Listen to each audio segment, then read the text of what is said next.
Hello. So I haven't been here in a while. The long and short of it really just is my lyre broke. It's very simple, just one of the pegs wore down, so now I can't tune it anymore. And that peg was to the G string, which obviously is a very important note to most songs and also a very funny name for a musical thing. So right now I'm trying to figure out if I can fix it myself. I know I can order pegs online, and it's definitely the kind of thing where I can't go to a normal music store, probably just because it's such a niche instrument that I cannot, and I'm not sure even if there would be any musical stores that I could trust to fix it properly and, maintain the same sound and all that. So hopefully I can figure that out. I really don't want to buy a new lyre, and by that I mean I would like to, but I don't want to buy a new lyre just because this broke, especially because this lyre isn't even a year old yet. It should last, and I have a strong relationship with it, and I suppose that does sound a little silly because it's instruments, but I do treasure it. But anyway, so as a quick little thing, just to keep content out on this channel, I wanted to record a tarot flip through because one of my hidden loves is actually tarot cards. And this deck is the newest one I bought. I should probably address that first, as I feel it's a very common myth that you're not supposed to buy tarot cards for yourself. However, I've never found this to be true in the sense of it's implied that if you do buy them for yourself, there's some sort of great evil that's going to happen with it, and your tarot cards won't work right, and it's going to be horrible. But I never found this to be true. I think certainly the main thing is that each tarot deck I bought was for a different joy that was elicited from me. So I use each card differently because the tarot is a tool of intuition and divination. So it might differ in terms of what answers I'm looking for or what deity I'm trying to speak to. But if you are a baby witch or someone who's new to tarot, really do not be afraid of buying a tarot deck yourself. Nothing bad will happen unless you feel so guilty about it that you want it to be a gift. My speech really isn't to shame anyone from who wants it to be a gift. It's more to say, don't feel ashamed to buy your own tarot deck just because a bunch of people repeat that you shouldn't, because that's not true. Anyway, so the deck I have here is my newest one that I bought. It's the Britt's Third Eyed Tarot, and Britt is a lovely artist on Tumblr. I will link her stuff in the description. I'm assuming her pronouns are her. I don't know. I should say they. So the reason I bought this specific tarot deck was really, I don't want to say impulsive, but it was certainly that sort of vibe of I've been eyeing it for months and I happened to have extra money. And it was the sort of thing where I thought, why not? And the biggest thing that drew me to it is I love the art. It's just another take on the Raider Smith tarot deck. It has the same structure and the same general ideas. However, there are some actually very interesting differences. The key thing is that there is no guidebook. It's literally the third eye. You're supposed to use your intuition to ascertain the meaning of each card. So while I'm not trying to gatekeep and saying this isn't a beginner's deck, because really what would a beginner's deck look like? I'm more saying that I would recommend this deck to people who are more experienced or people who are looking to strengthen their intuition when it comes to tarot, in the sense of you have to draw the meanings out yourself. I keep hearing that there is a digital PDF guidebook, but for the life of me, I cannot find it anywhere. So if you know where that is, please feel free to comment, and I will link it in the description. But I have looked far and wide, and I cannot find it.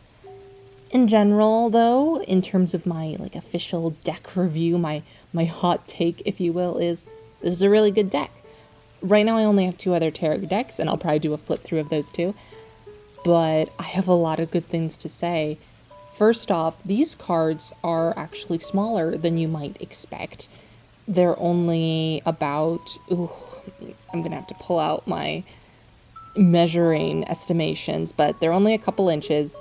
Not a couple, because a couple implies two, but I use a couple to mean like 4 to 6. So that means they fit very nicely in the palm of your hand. They're relatively easy to shuffle, and also they're very compact. So if you're traveling a lot, or if you're going to a psychic fair and you need to like save room, these are perfect because you can literally just stick it in your purse and be done.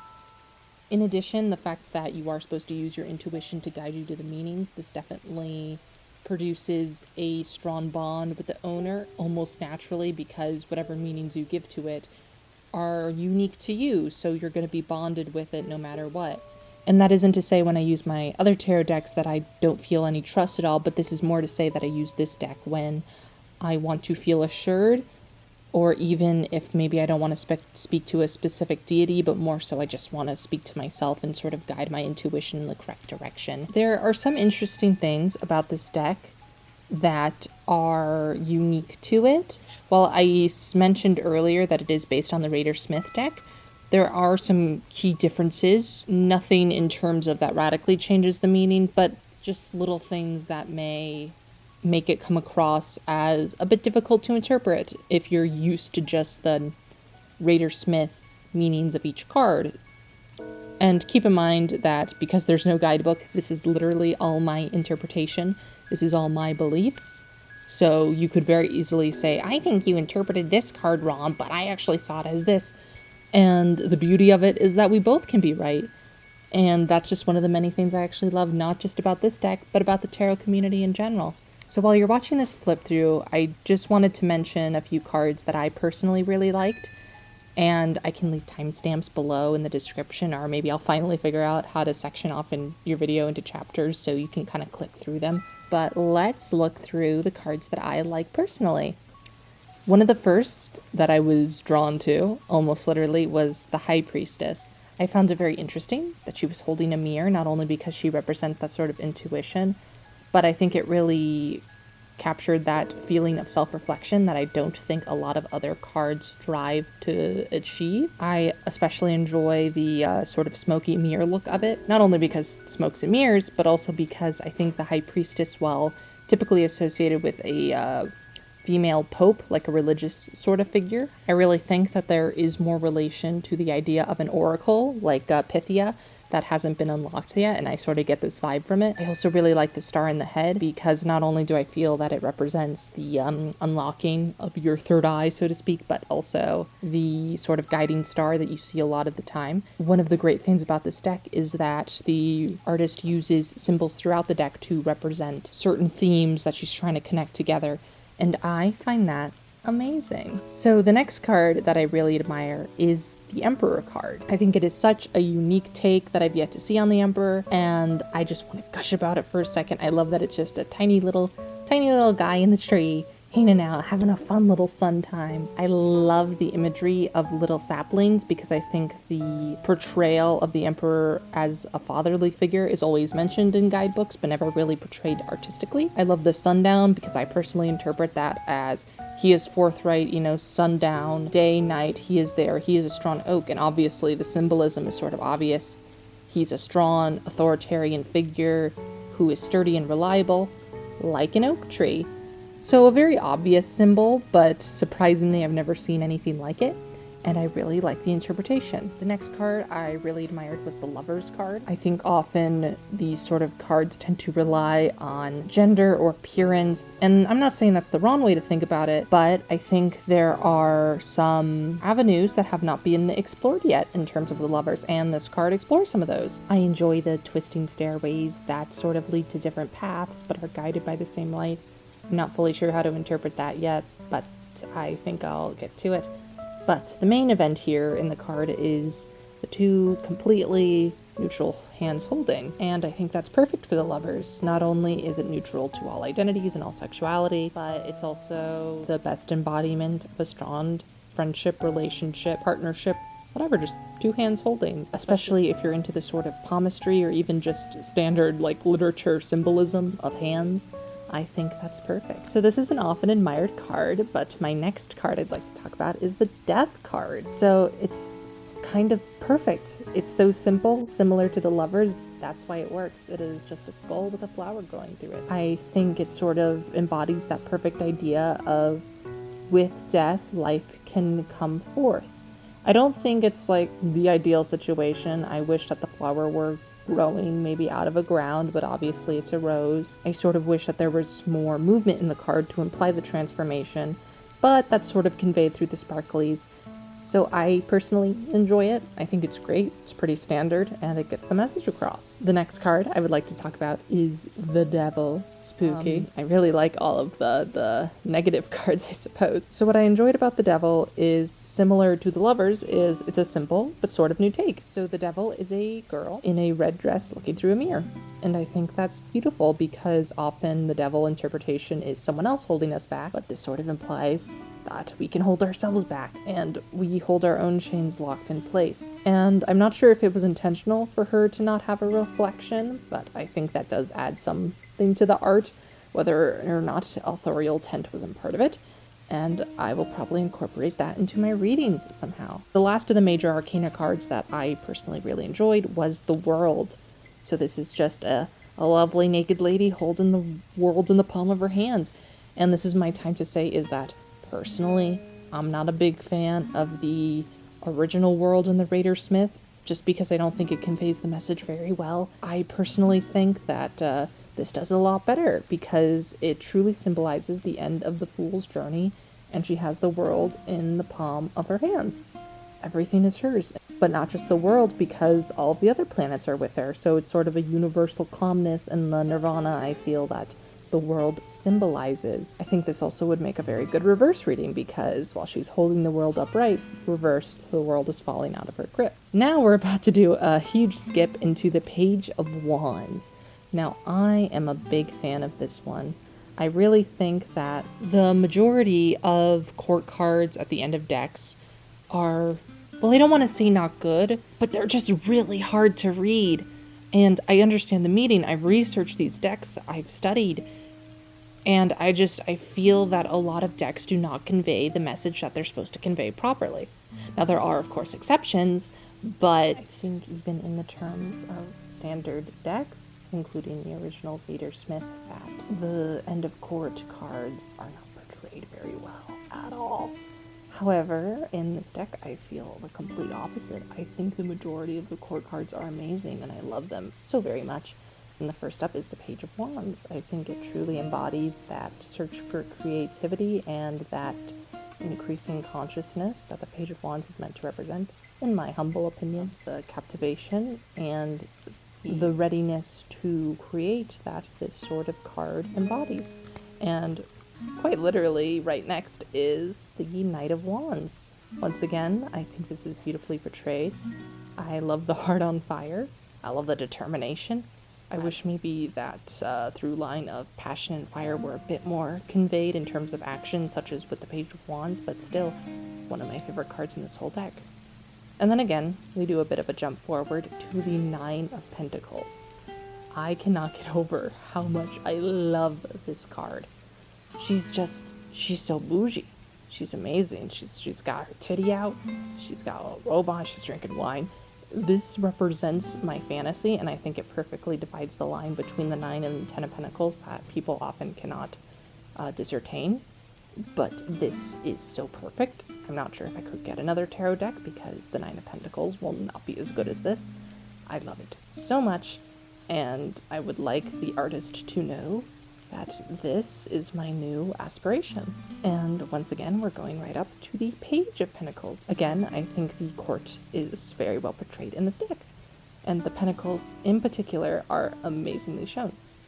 I think the Page of Pentacles is perfectly portrayed reading the book, acquiring that knowledge, and the work ethic that the Pentacles are often showed with, and even more so the Knight of Pentacles that shows off the technical skill and determination and general material wealth that the Pentacles are associated with is done even better. And of course, right up next is the Queen of Pentacles, whom I love even more. I like that she's portrayed as the sort of mommish figure that other decks sort of miss out on. And once again, I think often the lines between all the queens are hard to discern. but this does it perfectly. Next up is the Six of Swords. I love this gal so much. I love the broken swords. I love the stairway. And once again, we see the turning symbolism, but instead of a moon, this time it is an infinity symbol that keeps showing up in this deck as a sort of tie together. And it works perfectly here because the Six of Swords is about moving on to infinite possibilities. And similarly, I love the Eight of Swords. It portrays steps, it portrays a guiding star.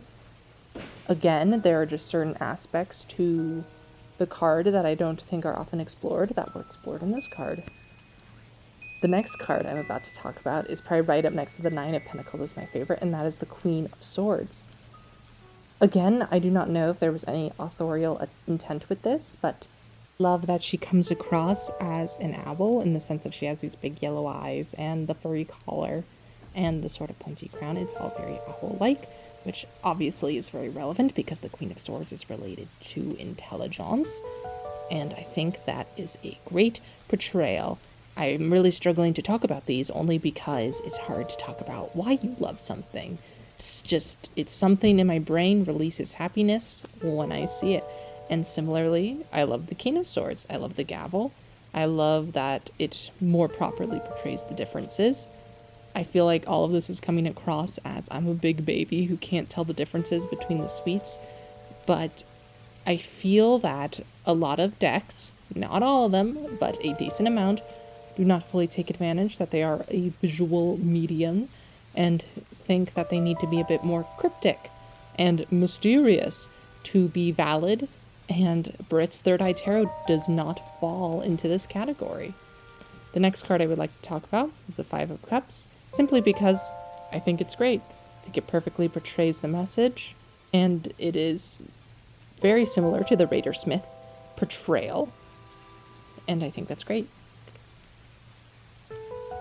It sort of encaptures that feeling of ignoring the options that are there because you're so sad with grief, and that is especially relevant to the modern day.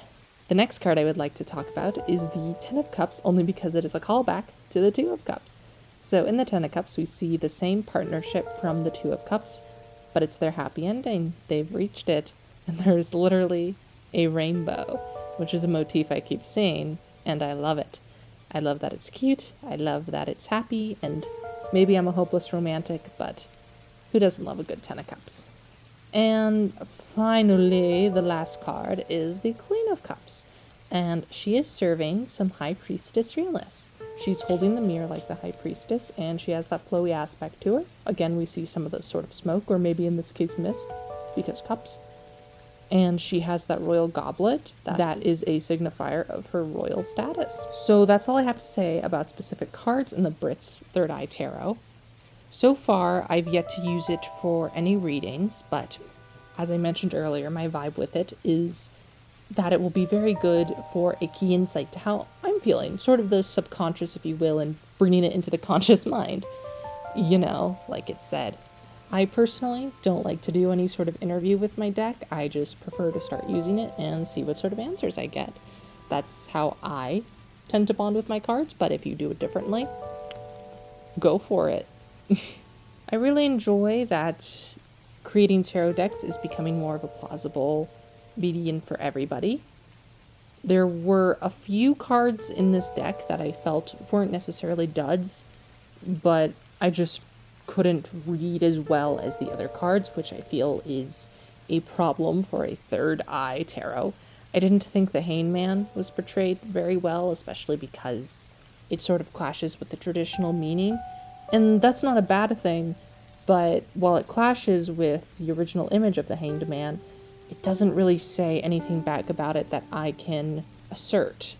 And that bothers me. But of course, it might be the kind of thing where the more I use it, the better I get at it. I have similar feelings about other cards in the deck, such as Temperance or Judgment, where it's hard to tell exactly maybe what the author intended, and it's even hard to tell what my intuition is telling me. But again, I just try to stay away from making this criticism because I feel like the more I use the deck, the more that it's going to become clear to me. I think the last thing I really would like to say is less relevant to this deck, but more of a statement to future tarot deck people, makers, that's the word. Maybe consider going outside of the Raider-Smith archetype. Of course, the reason that people keep following said format is that it works. It describes a lot of human experiences that can be drawn for any person that walks in and needs advice.